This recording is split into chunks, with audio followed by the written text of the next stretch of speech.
नमस्कार दोस्तों, स्वागत है आपका अपने YouTube channel Chaudhary no solution में। आज के इस वीडियो में एसएससी के कुछ मैथ के क्वेश्चन को सॉल्व करेंगे। क्वेश्चन को सॉल्व करने का कई तरीके होते हैं, बट आप लोग कितना प्रैक्टिस करते हैं वो क्वेश्चन पे, कितना सॉल्व करते हैं इस क्वेश्चन को, तब जाके आपको कई प्रकार से क्वेश्चन को हल करने का तरीका मिलता है। ठीक, तो आप लोग प्रैक्टिस बिल्कुल मत छोड़िए। चलिए देखते हैं इस क्वेश्चन का अप्रोच क्या होता है लगाने का। अच्छा, एक व्यक्ति ने 4 घंटे में 54 किलोमीटर की दूरी तय किया। उसने कुछ दूरी 6 किलोमीटर के चाल से पैदल चलकर तथा शेष दूरी 18 किलोमीटर के चाल से साइकिल द्वारा तय की।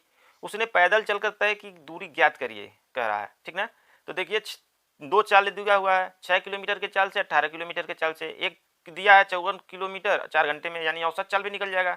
तो चलिए इसको एलिगेशन मेथड से हल करते हैं, और दूसरा जो मेथड होगा जो ऑप्शन मेथड होगा। देखिए हमको सिर्फ उत्तर लाना है, अपना 1 नंबर पक्का करना है हमको। कोई अब छोटे बच्चे थोड़ी रह गए कि उसको पूरा लॉन्गली सॉल्व करें। ठीक ना, तो हम लोगों को काट पीट के, देखिए यही होता है प्रैक्टिस में, आधा है आप काट पीट के सॉल्व कर लेंगे, मन में आधा लिखेंगे इस पे। ठीक, तो आप लोग प्रैक्टिस करना मत छोड़िएगा। चलिए देखते हैं इसको क्या कर रहा है। ये देखिए वीडियो शुरू हुए से पहले ही लिख दिए थे। लिखे क्या थे, जब वीडियो रिकॉर्ड कर रहे थे तो वीडियो देखने चल ही नहीं रहा है और हम उतना लिख दिए थे। ठीक है, तो चलिए बता दे रहे हैं। 4 घंटे में 54 किलोमीटर जो आपके क्वेश्चन में लिखा हुआ है। ठीक, अब ये 6 लिखे हैं, तो 6 किलोमीटर के चाल से पैदल चल रहा है, यहाँ पैदल डाल दीजिए पैदल, और यहाँ साइकिल द्वारा, साइकिल द्वारा कितना चल रहा है 18 किलोमीटर प्रति आवर से। ठीक, अब औसत चाल कहाँ पे लिखा जाएगा, यहाँ पे। तो औसत चाल ज्ञात करने के लिए क्या करेंगे, 4 घंटे में अगर 54 किलोमीटर चल रहा है तो 54 में 4 का भाग दे देंगे। ठीक, औसत चाल आ जाएगा, यहाँ पे हम लिख लिए। अब देखिए यहाँ पे कैलकुलेशन थोड़ा सा लेंदी होगा, तो हम क्या करेंगे, इस 4 को हटा देंगे फिर। तो इस 4 को हटाने के लिए हम लोग क्या करेंगे, इसमें 4 का गुणा कर सकते हैं। यदि इसमें 4 का हम लोग गुणा कर रहे हैं तो इसमें भी तो 4 का गुणा करना पड़ेगा, इसमें भी। ठीक, तो दोनों में 4 का गुणा करिएगा तो कितना हो जाएगा, 4 छक्का 24, 18 चौके 72। ठीक, और यहाँ से 4 4 कट जाएगा, 54 और 72 24, 54 72 24। इसमें से इसको घटाइएगा कितना होगा 30, और इसमें से इसको घटाइएगा तो कितना होगा 18। अब इसको आप लोग काट दीजिए, 36 18 6 5 30। आप इसको जोड़िएगा तो कितना आ जाएगा 8। टोटल कितना 8 घंटा लगा ना।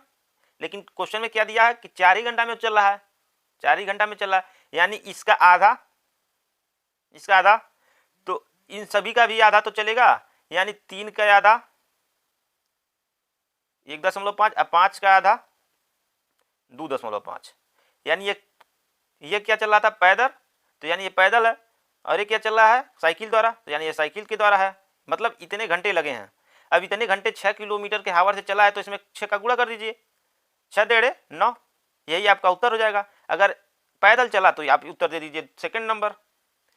यदि आप साइकिल द्वारा चलाते हैं उसको, तो इसमें 18 का गुणा कर लीजिए, 18 25 40, 18 25 90, सॉरी 90, और 18 दूना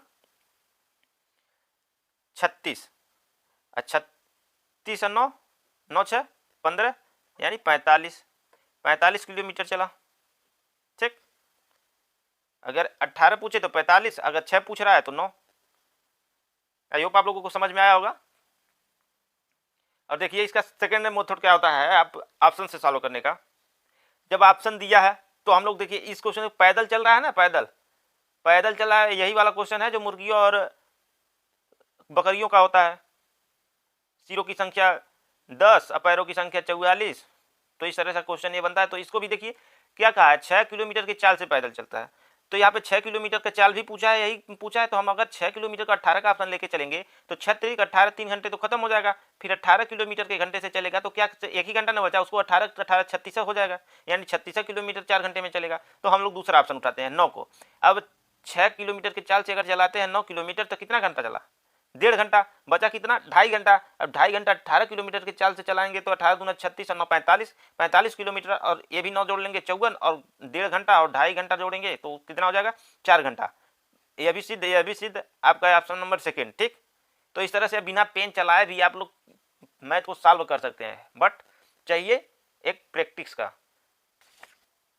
20 और 50 के बीच अभाज्य संख्याओं का औसत क्या होगा, सबसे बड़ी बात आप लोगों को समझ में आनी चाहिए, कोई भी क्वेश्चन हो लेंथी हो रहा है बट समझ में आना चाहिए।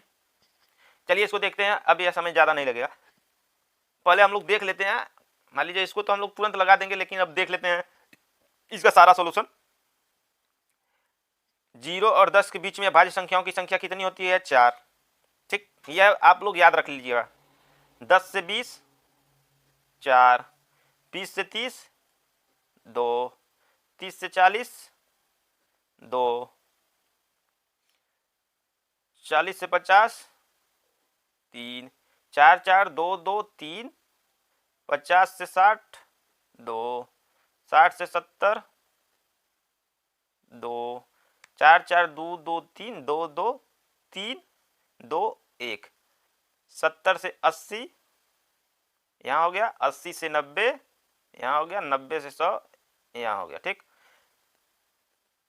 तो क्या करा है इसमें देखिए, 0 से 10 के बीच में अभाज्य संख्याओं की संख्या 4, 10 से 20 के बीच में 4, 20 से 30 के बीच में 2, 30 और 40 के बीच में 2, 40 और 50 के बीच में 3, 50 और 60 के बीच में 2, 60 और 70 के बीच में 2, 70 80 के बीच में 3, 80 90 के बीच में 2, 90 और 100 के बीच में 1। ठीक, तो इस सबको आप याद कर लीजिएगा कि कितने, मतलब 0 से 10 के बीच में कितनी अभाज्य संख्याएं मिलती हैं? 4।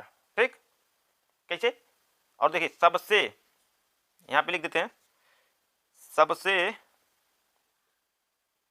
छोटी समअभाज्य संख्या, अभाज्य संख्या 2 है। ठीक, और सबसे छोटी अभाज्य संख्या ये भी क्या है? 2 है। तो 0 10 के बीच में 4 अभाज्य संख्या है, 2 3 5 7। ठीक, तो पूछा क्या है? 20 और 50 के बीच में, 20 और 50 के बीच में हम लोगों को कितनी संख्या मिल जाएंगी? 20 और 50 के बीच में, 50 के में 2 2 4 3 7, 7 संख्या मिल जाएंगी। हम लोग सातों संख्याओं को लिख लेते हैं।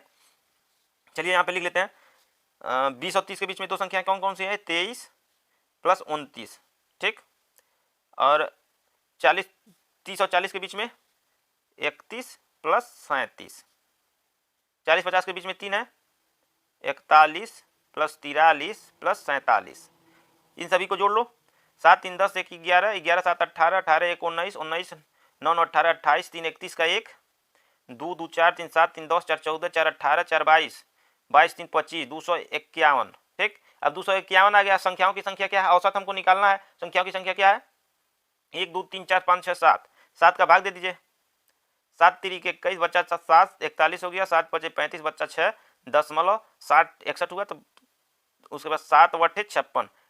अब देखिए 35 पॉइंट के बाद एक संख्या निकालने के बाद आप ऑप्शन देख सकते हैं, क्योंकि 35 सब में सेम है, तो यही पॉइंट के बाद ऑप्शन देख लीजिए, जिसमें 35.8 है, 35.8 सेकंड नंबर ऑप्शन सही है आपका। ठीक, यह क्वेश्चन आप लोग देखिए, निम्न में से कौन सी एकल छूट 10%, 15% और 20% की 3 क्रमिक छूटों के बराबर है? यह क्वेश्चन तो आपको एसएससी, रेलवे, कई एग्जामों में पूछता है। ठीक ना, तो चलिए इसका हम लोग देखते हैं क्या अप्रोच होता है। देखिए क्या कहा, 10%, 15% और 20% की 3 क्रमिक छूट है। तो 10% की क्रमिक छूट, 15% की क्रमिक छूट और 20% की क्रमिक छूट, तो इसको आप फ्रैक्शन वैल्यू में लिख लीजिए। 10% को लिखेंगे फ्रैक्शन वैल्यू क्या होता है? 1/10, 15 का 3/20 और 20 का 1/5। अब इसको बताना पड़ेगा कि किस तरह से हुआ है। देखिए 15 अगर देखिए यहाँ पे बता रहे हैं, 15% को कैसे लिखते हैं? प्रतिशत मतलब 100, 15/100 नीचे कर देंगे, इसको काटेंगे, 5 दिया 15, अब 5 दूना 10, 3/20 आ गया। इस तरह से करते हैं हम लोग, फ्रैक्शन वैल्यू निकाल के रखते हैं। और हम लोग क्या करते हैं कि फ्रैक्शन वैल्यू एक वीडियो में दे देंगे, फ्रैक्शन वैल्यू कितना होता है सारा याद कर लीजिएगा आप। इससे क्या होगा, आप क्वेश्चन को जल्दी से सॉल्व करेंगे, जैसे हम कर रहे हैं। देखिए 1/10, 3/20 और 1/5 ऐसे सॉल्व कर रहे हैं। तो 10 में से एक अगर इका का छूट दे दिया तो समनवा कितना का बेचा? 9 रुपये का, 9 रुपये का बेचा ना। इसमें क्या कर रहा है? 20 रुपये पे 3 छूट, 20 रुपये पे 3 छूट यानी 15% की छूट देता है। तो 20 का 3 क्या है? 15% है। समझ में आ रहा है? 10 का 1 क्या है? 10% है। 20 का 3 क्या है? 15% है। 5 का 1 क्या है? 20% है। ठीक ना, तो 20 में 3 का छूट दिया तो कितने का सामान बेचा? 17 रुपये का। और 5 में 1 का छूट दिया तो कितने का सामान बेचा? 4 रुपये का। अब जो इसमें कटता है, इसे तिरछा विरछा काट दो, इसको 4 से कट जाएगा ना 5 बार में। चलिए 10 बचे 50 बचे 250। ठीक, इसका गुणा कर लीजिए, 17 9 153। अब इसका क्या मतलब है? इसका ये मतलब है कि 250 का सामान 153 में बेचा। ठीक ना, यहाँ पे देखिए 10 का सामान 9 में बेचा, 20 का सामान 17 में बेचा, 5 का सामान 4 में बेचा। तो यह आपका क्या होगा, MRP आ गया, यह आपका क्या होगा, सेलिंग रेट आ गया। तो इसमें क्या करेंगे, इसमें जब माइनस करेंगे तब ना कितने में कम में बेचा है वो पता करेंगे। ठीक, तो 250 माइनस 153 कितना हो गया, 97। ठीक, अभी 97 रुपया कम में बेचा, इतना कमी छूट देने के बाद इसको 97 रुपया घाटा हुआ, समझ लीजिए। ठीक है, तो अब वही पूछ रहा है कि एकल छूट बताइए, मतलब एक छूट ऐसा बताइए जो 97 रुपये का हो। तो 97 रुपये का छूट बताना है हमको, 97 बटा 250 में 97 बटा 250 लिख लिए। ठीक, इसका प्रतिशत निकाल दे रहे हैं हम लोग। प्रतिशत में पूछा है तो प्रतिशत के लिए क्या करते हैं हम, 100 का गुणा करते हैं, इसको काट दीजिए। ठीक, सॉरी ऐसे मत काटिए इसको, देखिए 25 दहाई में 250 होता है, 25 चौका 100। ठीक, काटने का कई मेथड होता है, आप लोग इजी मेथड का यूज करिए। ठीक, 4 सत्ते 98, अब इसका गुणा कर लीजिए, यहाँ पे देख लिख देते हैं 4 सत्ते 98 और 4 9 36, 9 6 15। ठीक, 4 सत्ते 28 होता, सॉरी 4 सत्ते 28, 4 9 36 2 38 बटा 10। अब यहाँ से 10 हटाइएगा तो यहाँ पे क्या लग जाता है, पॉइंट। यही आप लोगों का उत्तर आ गया। देखिए ऑप्शन नंबर कौन सा, दूसरा नंबर, 38.8। यही मेथड लगा के आप लोग प्रैक्टिस करिए। अब प्रैक्टिस करेंगे मात्र आप लोग 2-4 सेकंड में इसको आराम से हल कर ले जाएंगे। ठीक ना, चलिए अगला देखते हैं क्वेश्चन। देखते हैं हम लोग, यह आप लोगों का एक सिंप्लीफिकेशन का क्वेश्चन है, या तो आप लोग बिना पेन उठाया भी कर सकते हैं, सॉरी। चलिए देखते हैं यह क्वेश्चन, आप लोगों का सिंप्लीफिकेशन का क्वेश्चन है। लगभग 2 सिंप्लीफिकेशन पूछता है, 2-3, तो आप लोग सिंप्लीफिकेशन पे भी खूब प्रैक्टिस करके जाइए। ऐसे क्वेश्चन को आप लोग देखिए अगर पेन बिना चलाए भी हल कर सकते हैं। देखिए इसमें क्या है, 12 2 14, पहले जोड़ लीजिए, छोटा क्वेश्चन में है, जोड़ लीजिए 12 2 14, 14 में 2 का गुणा करिएगा 28, 14 में 2 का गुणा करिए। अच्छा लिख लेते हैं, नहीं तो वीडियो लंबा हो जाएगा। चलिए ठीक है, नहीं तो आप लोगों को समझ में नहीं आएगा। 1/2 बड़ा कोष्टक मझला कोष्टक माइनस 2, अब इसको जोड़ लेंगे तो क्या हो जाएगा, 14 2 सॉरी 12 2 14। ठीक, मझला कोष्टक बंद 10, बड़ा कोष्टक बंद। ठीक, अब 1/2 बड़ा कोष्टक, अब इसको भी गुणा कर लीजिए तो मझला कोष्टक हट जाएगा, माइनस 14 दूना 28। अब यहाँ पे कोई चिन्ह नहीं है तो यहाँ पे गुणे का चिन्ह रहता है, 10 बड़ा कोष्टक बंद। ठीक, अब इसको भी कर लीजिए गुणा, या तो इसको फॉर्मेट में लिख लीजिए अपने, एक गुणे हटा दीजिए इसको, माइनस 28 गुणे 10 काट दीजिए, माइनस 14 बार में 14 140, माइनस 140 माइनस 140 आपका आंसर हो जाएगा। ठीक, क्या है इसमें, आप तो यहीं पे हल कर सकते हैं। 12 2 14, 14 दूना 28, 2 सत्ते 2 चौके 28, 14 दूना 28, मैंने 12 2 14, यहाँ से 2 काट सकते भी है, माइनस 14 बचेगा, 10 का गुणा करिए, 14 माइनस 40। ठीक, ये क्वेश्चन देखते हैं। किसी बॉक्स में 50 पैसा 25 पैसे के सिक्के 9:5 अंक में रखे हैं, जिनकी कुल धनराशि 207 रुपये है। 50 पैसे के सिक्कों की संख्या क्या होगी। देखिए 50 पैसे के सिक्कों की संख्या 50 पैसा और 25 पैसा, इनका अनुपात कितना दिया है, 9:5। ठीक, अगर 50 पैसे के 9 सिक्के होते तो कितना हो जाता, 450 पैसे। और 25 पैसे के 5 सिक्के होते तो कितना हो जाता, 125 पैसे। अब मूल्य कितना दिया है, 207 रुपया। अगर पैसे में इसको कन्वर्ट करेंगे तो क्या करेंगे, इसमें 100 का गुणा कर देंगे। ठीक, तो ये कितना आ जाएगा, 20700। ठीक, अब इसको जोड़ लीजिए, एक वैल्यू का पता लगाने के लिए इसको जोड़ लीजिए। 450 100 कितना हो गया, 575। 575 पैसे बराबर 20,700 पैसा। ठीक, पैसा बराबर जोड़ लीजिए, इसको ला के काट दीजिए, 700 बटा 25, 575 काट दीजिए, 25 दूना 50, 25 से सीधे काट दे, 25 दूना 50, 25 3 75। ठीक, अब यहाँ पे काट दे हम लोग 25 से, 25 8 8 बार में जाएगा 200। ठीक, 25 दूना 50 फिर 200 हो गया, 25 8 200। अब इसको भी काट दीजिए आप, 23 3 69, 23 छक्का 6 3 18, 6 दूना 12, 1 13 138। ठीक, यानी 6 बार 36 बार में गया। ठीक, इसको काटेंगे तो 36 बार में कटेगा। ठीक, अब ये क्या किया है, 36 के आगे 1 पैसे का वैल्यू हो गया। ठीक ना, तो यहाँ पे 9 अनुपात दिया है, तो 9 अनुपात यानी 1 पैसे के 36 सिक्के हैं मतलब, तो 9 में इसका गुणा करिएगा, 9 गुणे 36 कितना आ जाएगा, 9 छक्का 54 और 9 3 27 2 27 5 32। ठीक, 324 आपका चौथा नंबर ऑप्शन सही है। अगर यही पूछ ले कि हमें 25 पैसे का सिक्के की संख्या कितना है, तो क्या करेंगे, 25 पैसे का अनुपात कितना दिया था, 5। 25 पैसे का अनुपात तो यहाँ पे देख लिए, 25 पैसे का 5 गुणे 36 5 36, 6 25 30 और 5 छक्का 30 और 5 15 3 18, 180 आ जाएगा। तभी ऑप्शन सही हो जाएगा। अगर 25 पैसे के सिक्कों की संख्या पूछे, 50 पैसे के सिक्कों की संख्या पूछ रहा था तो 324 सही हो जाएगा। ठीक ना। आई होप आप लोगों को समझ में आया होगा। इस क्वेश्चन में ज़्यादा भी कुछ नहीं था।